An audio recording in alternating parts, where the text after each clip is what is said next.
Natalia, vamos a hablar de una de las concejalías menos agradecidas, ¿no?, del Ayuntamiento, la Concejalía de Hacienda, la que has llevado durante estos últimos años. ¿Cuál es el balance que haces? Porque has tenido momentos duros, además sobre todo con el tema económico, que hemos pasado unos años muy malos. Hombre, es una concejalía dura, pero al final es una concejalía, si lo consigues hacer bien, es una concejalía agradecida.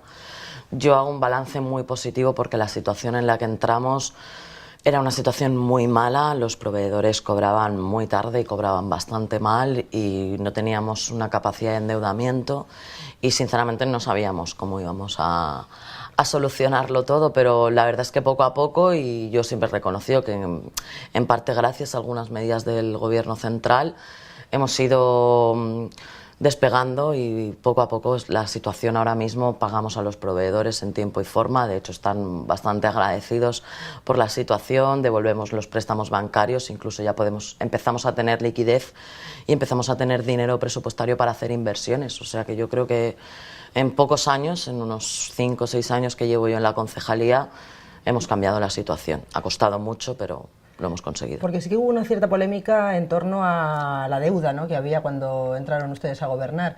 Unos hablaban de 140 millones, desde el Partido Popular se hablaba de unos 90, había ahí un baile de cifras importante. El problema es que la deuda en las administraciones locales, la deuda total que siempre se contabiliza y de la que tienes papel es solo la deuda bancaria. Entonces sí, es cierto, el Partido Popular, lo que pasa con las cifras es siempre lo mismo, en realidad nadie miente. Nadie está inventándose la cifra, lo que pasa es que solo da una parte de lo que le interesa, quizás. Entonces, cuando nosotros entramos a gobernar, la deuda financiera con los bancos era exclusivamente de 90 millones de euros. Eso era así y nunca se le acusó al Partido Popular de mentir. Pero es cierto que se les olvidó sumar la parte de los proveedores y a los proveedores se le debían casi 40 millones de euros. ¿Había muchas facturas en el cajón? Sí. Y luego, aparte, no facturas solo en el cajón que faltaban por aprobar, sino facturas que habían sido aprobadas, que se tenía conocimiento contable, pero que no habían sido abonadas por falta de liquidez. Y esa era la deuda que más costaba llevar a término. ¿Y actualmente cómo estamos? Actualmente no existe deuda con proveedores, pagamos en un medio plazo de unos 13 días y debemos a día de hoy unos 99 millones de euros a los bancos. Esperamos que a finales de año sean alrededor de unos 89. ¿Usted es consciente de que la gente en su casa oye esas cantidades y se escandaliza? Bueno, pero tiene que tener en cuenta la gente en su casa que si analizase la gente que tiene hipoteca, la deuda real que tiene, a lo mejor le debe 400.000 euros a su banco, porque no ha pagado la casa, pero ellos saben que la hipoteca es a devolver en 20 años. Pues aquí pasa lo mismo, el Ayuntamiento de Benidorm debe unos 99 millones de euros a bancos a devolver en 15 años. ¿Y tenemos capacidad a partir de ya para comenzar a realizar inversiones? Sí, en el presupuesto del año 2015 ya hay 2,5 millones de euros en inversiones. Y yo creo que si se sigue, el que esté en la próxima legislatura aquí sigue con esta dinámica de amortizar deuda, conseguiremos estar en un par de años alrededor de los 10 millones para inversiones. A ustedes se les ha criticado mucho, y yo quería que me explicara exactamente cómo está la situación, con el tema del plan de ajuste, de que se han bajado las ayudas, las subvenciones, temas educativos, que se han reducido bastante. La crítica, a ver, es normal y es para lo que estamos, pero no es real del todo, porque sí es cierto que nosotros con el plan de ajuste liquidamos todas las subvenciones deportivas y festivas, no quitamos nunca las subvenciones sociales, el Doble Amor, la Cruz Roja, las asociaciones de Alzheimer, de enfermos de fibromialgia. Todas esas asociaciones siguen recibiendo su subvención y nunca han dejado de recibirla. Lo que decidimos es que a las entidades festivas y deportivas era mejor ayudarles con ciertos servicios del ayuntamiento que darles una subvención porque hacía falta ahorrar de algún lado. Para su partido, para su equipo de gobierno, supongo que quitar esas subvenciones festivas, festeras o para equipos deportivos es una decisión complicada porque, siendo malo, eso quita votos. Sí, fue una decisión muy complicada, pero fue una decisión que yo peleé mucho con mis compañeros de gobierno y que después de 3 años me dan la razón. Las entidades festeras no han desaparecido, siguen haciendo sus fiestas, el ayuntamiento sigue colaborando con ellas, la relación que tienen las entidades festeras con la Concejalía de Fiestas y con la alcaldía y con el resto de la corporación sigue siendo excelente, y era una cuestión de que no se puede estar tirando, no se puede vivir a cuerpo de rey cuando no se tiene dinero. Supongo que habrá tenido durante estos años muchas luchas, entre comillas, con sus propios compañeros, porque todos querrían más. Hombre, el problema está en que una vez entras a trabajar en un ayuntamiento, lo primero que debes aprender es que el dinero no sea tuyo no significa que puedas tirarlo. Quizás tienes que tener hasta más responsabilidad precisamente porque el dinero no es tuyo, es de todos.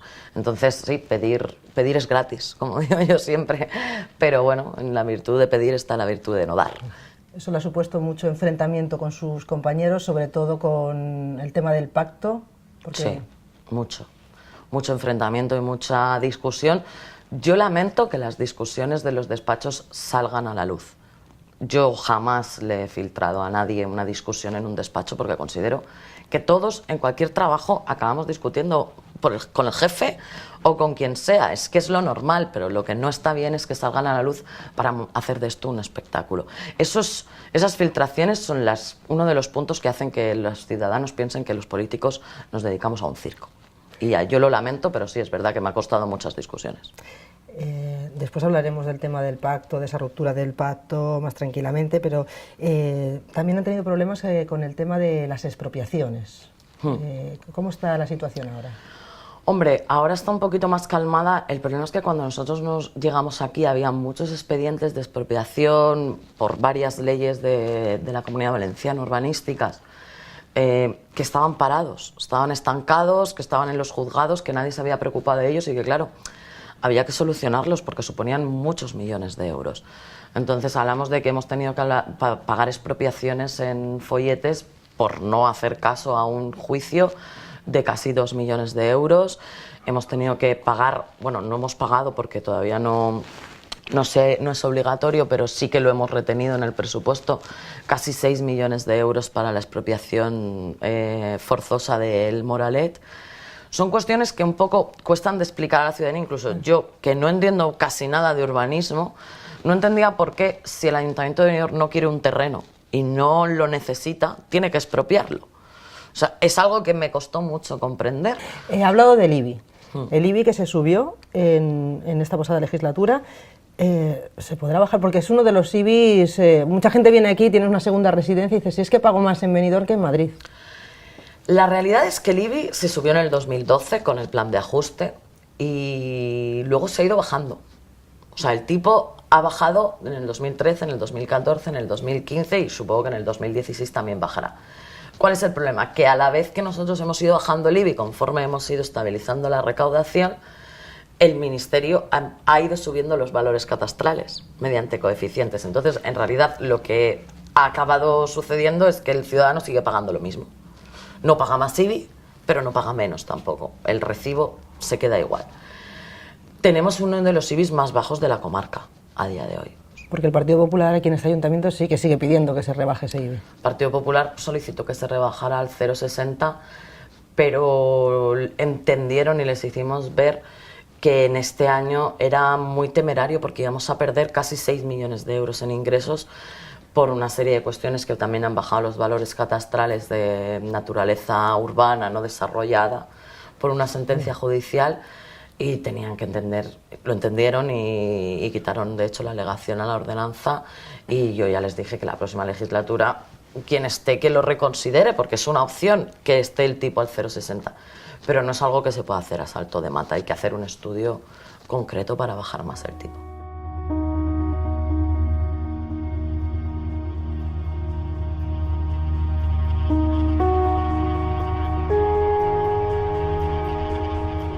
Ha hablado de la situación, la relación con el Gobierno de España, que en algunas cuestiones ha supuesto un beneficio, ¿no?, para la gestión económica del Ayuntamiento. ¿Cómo es la relación con el Gobierno de España y de la Generalitat Valenciana, en este caso gobernados por el Partido Popular? Yo creo que la relación es ninguna. O sea, las relaciones de Benidorm. Benidorm no se ve beneficiado de ninguna manera por el simple hecho de que el Partido Popular no sabe diferenciar la importancia que tiene Benidorm para la Comunidad Valenciana, incluso para España, de sus diferencias de color político con quien gobierna, y eso deberían solucionarlo porque creo que es algo que afecta demasiado a muchos pueblos de España que se ven perjudicados por ese simple hecho. Creo que la comunidad debería tener en cuenta que somos una parte muy importante, tanto turística como económicamente, y simplemente yo creo que nos ningunean y simplemente nos hemos visto beneficiados por medidas generales, medidas para todos los ayuntamientos que han sido consensuadas con sus alcaldes, con los alcaldes del Partido Popular, y a nivel autonómico no nos vemos beneficiados para absoluto, y eso creo que perjudica a Benidorm. Pero aquí sí que hemos tenido el plan CAMS y a nivel nacional, bueno, el plan Zapatero, el plan E, que viene de la pasada legislatura. Hombre, la realidad es muy sencilla. El plan E, que venía de la pasada legislatura, es una realidad, y las obras del plan E que el ayuntamiento eligió están ahí, y las del plan CAMS, pues no, porque eran el Boca Calvari, que eso sí que es cierto, que el plan Confianza está ahí, aunque llegó bastante tarde, pero la realidad es que también había un parque de folletes del que no se sabe absolutamente nada, ni se ha puesto ni una sola piedra, y la realidad es que tenemos un Palacio de Cultura que no entra en ninguno de los planes y que lleva parado muchísimo tiempo, y aquí parece que no pasa absolutamente nada porque han hecho una mole de hormigón que no sirve absolutamente para nada. Y bueno, que hablar del Pere María, del instituto, que lleva para realizar un 20% de la obra que le queda casi 3 años paralizado con todos nuestros alumnos en barracones. O sea, yo creo que la comunidad se ha olvidado completamente de Benidorm. ¿Cómo es posible, porque es algo que la gente tampoco entiende, a nivel nacional, regional o local? Un año se presupuesta una cuestión para hacer algo, por ejemplo, yo recuerdo la Avenida del Mediterráneo, ha estado presupuestada en infinidad de ocasiones. Se presupuesta, se destina un dinero, nada. La verdad es que eso es algo que yo critiqué mucho cuando estaba en la oposición y que con este equipo de gobierno no ha pasado. Lo que se ha presupuestado se ha ejecutado. Yo creo que el problema está en que los ingresos tanto de la comunidad autónoma como del gobierno de España no son realistas. Ponen ingresos de más, y cuando se dan cuenta de que van a recibir la mitad de los ingresos que han presupuestado, pues tienen que obviar, evidentemente, una serie de gastos que también habían metido en el presupuesto. En nuestro caso, lo que hicimos, se nos tachó de no poner inversiones, pero lo que hicimos fue ser realistas. Lo que hemos ingresado es lo que hemos ingresado. De hecho, hemos cerrado los 2 últimos años con superávit, quizá porque hemos presupuestado tan pocos ingresos que hemos ingresado incluso más de lo que esperábamos. ¿Usted entiende que la gente no acaba de fiarse porque llega año electoral y es cuando se presupuestan inversiones? No, es cierto que ha dado la coincidencia. Yo soy la primera que lo piensa siempre, que es algo que me da mucha rabia, que parece que como es año electoral es cuando hemos sacado las inversiones, y me sabe mal, pero es que la coincidencia es que el plan de ajuste comenzó en el 2012, que también teníamos a la vez el pago del plan de proveedores de la época de Zapatero, y que ha sido este año cuando hemos dejado de pagar el plan de proveedores de Zapatero y cuando hemos empezado a tener estabilidad económica. El año pasado ya invertimos unos 700.000 euros en mejoras de asfaltado, incluso hicimos la avenida Vicente Llorcalos de la playa, y hemos ido mejorando. El año pasado lo que pasa es que había mucho menos dinero. Este año es cierto que hay bastante más, pero sinceramente es una simple coincidencia que sea año electoral. El año que viene incluso habrá más dinero para inversión. Usted también es concejala de Recursos Humanos. Es una concejalía complicada, ha tenido muchas vicisitudes en ella, ha tenido enfrentamientos también con los sindicatos. La realidad es que yo comienzo a ser concejala de Recursos Humanos en el año 2011, cuando hay un déficit presupuestario en capítulo 1 bastante importante, y cuando hay alrededor de 1.020 trabajadores entre cargos de confianza, laborales, eventuales, funcionarios.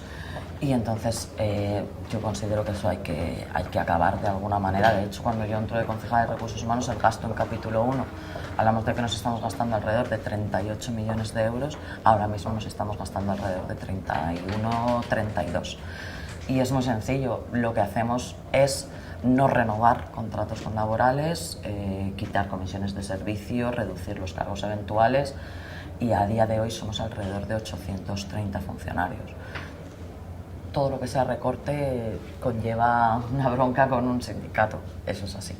estaba sobredimensionada la plantilla del ayuntamiento. Sí, está sobredimensionada, pero lo que está sobre todo es mal repartida. Quizás hay demasiados auxiliares administrativos y pocos policías locales. Faltan conserjes, pero sobran notificadores.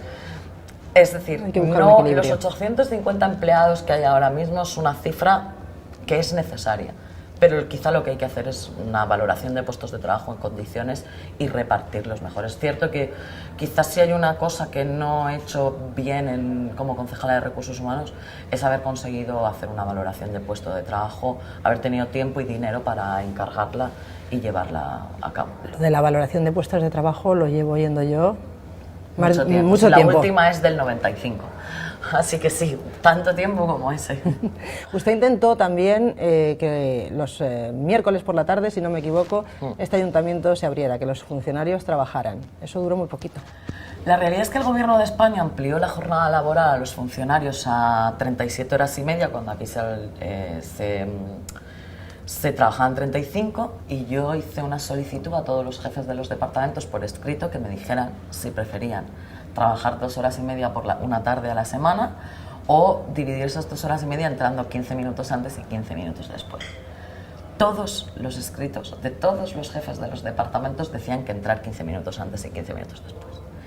Y yo les dije que me daba igual, que yo les había preguntado muy amablemente, pero que consideraba que eso no beneficiaba al ciudadano en absolutamente nada y que se trataba de beneficiar al ciudadano.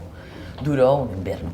Empezamos en octubre y el horario de verano comenzaba en junio, pues cuando volvió otra vez el horario de invierno, mi equipo de gobierno me dijo que no estaba en disposición.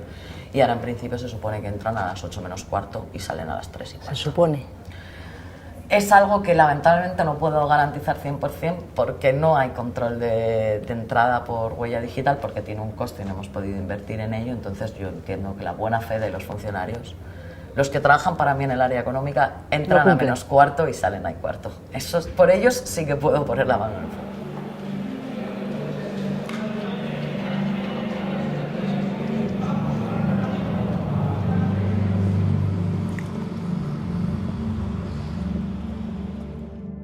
Hemos comentado, ya fuera de su faceta como portavoz y como concejal de Hacienda, que la situación con el pacto de gobierno para usted fue especialmente difícil.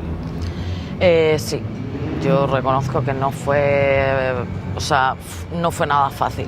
Yo creo que a veces mi carácter no ayuda a esta cuestión, pero yo soy una persona que ante todo mantengo mis principios. Me es muy complicado cambiarlos y creo que a veces cuando veo que la gente pide cosas por el simple hecho de pedir y no veo el beneficio por ningún lado para la ciudad de Benidorm, pues eso lleva a enfrentamientos. Y la verdad es que cuando llevas una concejala de Hacienda y pretendes ahorrar y hacer entender que estamos en una situación en la que lo importante es no perder dinero tontamente, pues eso lleva a enfrentamientos. Pero bueno, yo creo que fuimos salvándolo de la mejor manera posible. Algunos titulares que hemos escuchado en estos días previos al pacto es: Natalia Guijarro se revela. La bronca entre Natalia Guijarro y Gemma Moore no queda el pacto de gobierno. La realidad es, yo ya te lo he comentado antes, el hecho de que las reuniones privadas salgan a la luz es algo que no me parece más de revista del corazón o de programa de tertuliano que de una política seria y responsable. Yo de hecho jamás he filtrado una discusión y creo que una discusión entre alguien que pertenece a un partido político y otra persona que pertenece a otro, que además desde mi punto de vista ellos están más bien en la derecha y nosotros estamos evidentemente en la izquierda, pues es normal que haya enfrentamientos. Si lo hay entre mis propios compañeros de partido, que se supone que tienen las mismas ideas que yo, ¿cómo no los va a haber con alguien que en principio piensa lo opuesto a mí? Creo que podríamos haber llegado perfectamente a un entendimiento, pero claramente los liberales de Benidorm no querían ni les interesaba y me pusieron a mí de excusa. Después, cuando todo lo que solicitaron en el presupuesto se les concedió y se hizo un esfuerzo importante para que tuvieran las inversiones que ellos pedían, me siguieron utilizando de excusa. Yo creo que era una estrategia claramente política que les interesaba dejarnos y a mí me pusieron por en medio, como diciendo, pues a ver si cuela, pero no. ¿Te llegó a decir que Gemma Moore era mala persona? Sí, lo sigo pensando.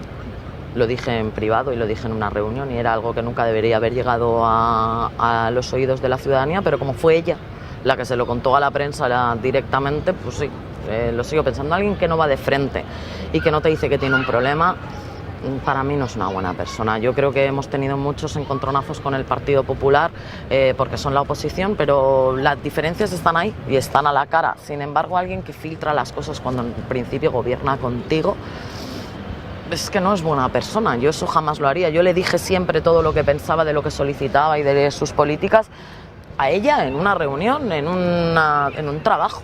Se lo dije siempre así. Ella nunca se levantó una mañana y cogió un periódico de tirada provincial y leyó unas declaraciones mías sobre ella. Eso sí me ha pasado, y en bastantes ocasiones. Y eso es una clara estrategia política que difiere mucho de lo que somos las personas que nos dedicamos a esto por la ciudadanía y las que se dedican a esto por simplemente los votos, que es para lo que para mí Gemma Amor es eso, puro interés. ¿Cree que esa polémica, que le hayan puesto de pantalla para esa ruptura del pacto, le ha costado no ir en la lista en las próximas elecciones? Bueno, nosotros hicimos una elección de candidatos diferente y el partido decidió sacarlo a votación de la militancia, y la militancia es soberana y ha decidido. Yo creo mucho en los procesos democráticos y considero que esta es la mejor manera. Mucho mejor esta, que te elijan de 200 militantes que fueron a votar. Yo conseguí 46 votos, pues no salí en las listas. Y me parece mucho mejor que el simple hecho de que un secretario general o un candidato diga que no vas o que sí que vas. Me parece mucho más democrático.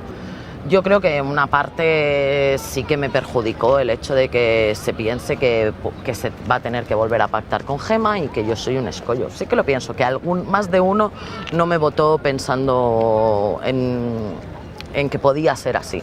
Pero bueno, yo creo que lo que deciden los militantes hay que respetarlo y yo lo respeto. ¿Creen esa posibilidad que se piensa desde el Partido Socialista que se va a tener que volver a pactar con Gemma? Este año se presentan fuerzas nuevas y va a ser complicado conseguir mayorías absolutas. Creo que va a ser complicado conseguir mayorías absolutas en toda España, porque lo que la ciudadanía quiere es que el poder, una vez gobierne, no se acomode y que tenga que consensuarlo. No tenemos nada más que ver los resultados de Susana Díaz en Andalucía, que son muy buenos para el Partido Socialista, pero no le dan la mayoría absoluta. Y yo creo que tanto los andaluces como el resto de España es lo que pretenden.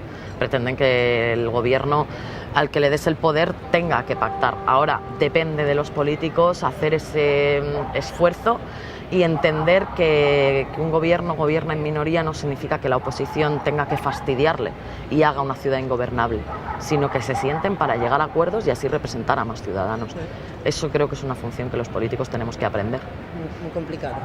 No creo que sea tan complicado, es una cuestión de ponerle interés. Yo lo veo así, yo hubiera gobernado en minoría estos pasados 4 años y me hubiera sentado cada vez que hubiera tenido que llevar algo y llegar a consensos. De hecho, lo he hecho durante el año y medio que estuvimos gobernando en minoría antes de pactar con los liberales, y lo estoy haciendo ahora y tan mal no me ha ido. He sacado un presupuesto adelante en minoría. Es la primera vez que pasa en el Ayuntamiento de Benidorm, pero con la abstención tanto de liberales como del Grupo Municipal del Partido Popular y el voto a favor nuestro. O sea, no creo que sea tan complicado. Si que se quiere consensuar y se quiere ceder y no se quiere ser simplemente protagonista, no creo que sea tan complicado. Supongo que eso me está diciendo le habrá supuesto muchas conversaciones, muchas discusiones con el alcalde de Benidorm. Sí, bueno, si solo hubiera sido con el alcalde, al menos hubiera sido más reducido, pero sí. Yo básicamente mi trabajo se dedica en discutir con todo el mundo hasta convencerles y hacerles ver de que esa es la mejor opción. Pero bueno, ya estamos acostumbrados. ¿Y cree que eso también le costó la portavocía del Grupo Municipal Socialista? No, la portavocía fue un acuerdo al que medio llegamos el alcalde y yo, porque yo tenía demasiado cúmulo de trabajo y ser portavoz es muy complicado.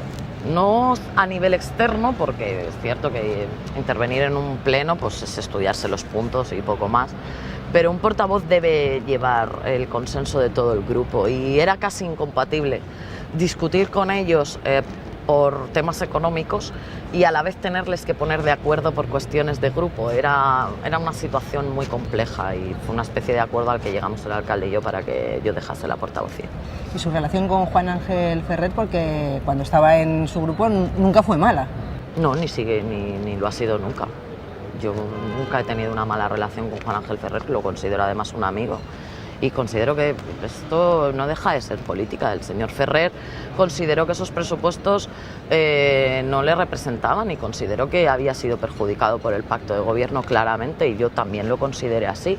Y él tomó la decisión de irse del grupo. Es cierto que si yo hubiera estado en su situación, probablemente yo hubiera dejado el acta de concejal. Y ahora va en las listas autonómicas de cara a estas próximas elecciones, nueva etapa. Bueno, me solicitaron que contar con mi nombre para un puesto de no salida, de hecho creo que voy el 26, y la verdad es que hace ilusión, porque quieras que no, esperamos que por fin el Partido Socialista gane en la Comunidad Valenciana y que los valencianos y las valencianas se den cuenta de lo perjudicial que ha sido en los últimos 20 años de gobierno del Partido Popular y a qué situación nos ha llevado. Entonces, formar parte de un proyecto de futuro que mejore la situación de los valencianos y las valencianas, pues siempre hace ilusión, pero bueno, es una mera nombramiento en unos puestos de finales de la lista. Por tanto, aparte de esa lista autonómica, ¿qué planes tiene Natalia Guijarro? Pues la verdad es que no lo tengo nada claro. Hacer el currículum, apuntarme al paro como todo ciudadano, esto se acaba y son etapas de la vida, y lo que consta, lo que tienes que hacer es renovarte. He estado estudiando un máster, mejorando mis experiencias en este ayuntamiento, y creo que hay que reinventarse. Cada ciertos años siempre hay que reinventarse. Yo no creo que aquellas personas que se dediquen a la política tengan que tener otros ingresos o otro trabajo, porque eso haría que solo se pudieran dedicar a la política los empresarios, etcétera, porque una persona que trabaja para otra empresa, su jefe no le va a permitir venir al ayuntamiento. Pero también creo que no hace falta hacer de la política una profesión a largo plazo. Se puede vivir de ella, se puede aprender mucho de ella, pero estar aquí perennemente tampoco beneficia a la ciudadanía, porque al final te enquistas y dejas de ver la perspectiva que es trabajar para la ciudad.